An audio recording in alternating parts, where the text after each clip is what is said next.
بسم اللہ الرحمن الرحیم۔ السلام علیکم، آپ دیکھ رہے ہیں اے آر نیوز۔ میں ہوں محمد ارسلان۔ خبر شامل کرتے ہیں ساہیوال سے، جہاں پر Sahiwal chamber of commerce and industry کے الیکشنز ہوئے۔ اپنا گروپ اور فاؤنڈرز گروپ نے کانٹے دار مقابلہ دیکھنے کو آیا۔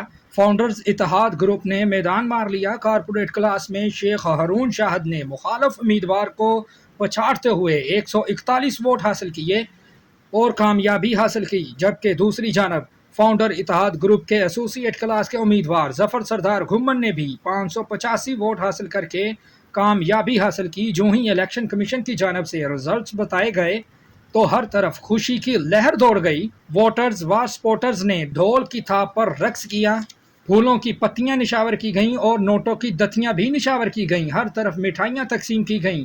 جیتنے والے امیدواران کا کہنا تھا کہ آج ہم اس مقام میں ہیں، وہ سب اللہ تعالیٰ کا کرم ہے اور سب دوستوں کی محنتوں کا پھل ہے۔ انشاءاللہ ہم تاجر برادری کے مسائل کو ترجیحی بنیاد پر حل کریں گے اور اسی طرح لوگوں کے کام آئیں گے۔ اور آخر پر فاؤنڈر اتحاد گروپ کے سرپرست اعلیٰ شیخ شاہد حمید صاحب نے لوگوں کا تفصیلاً شکریہ ادا کیا اور تاجر برادری کے کام آنے کا عہد بھی کیا۔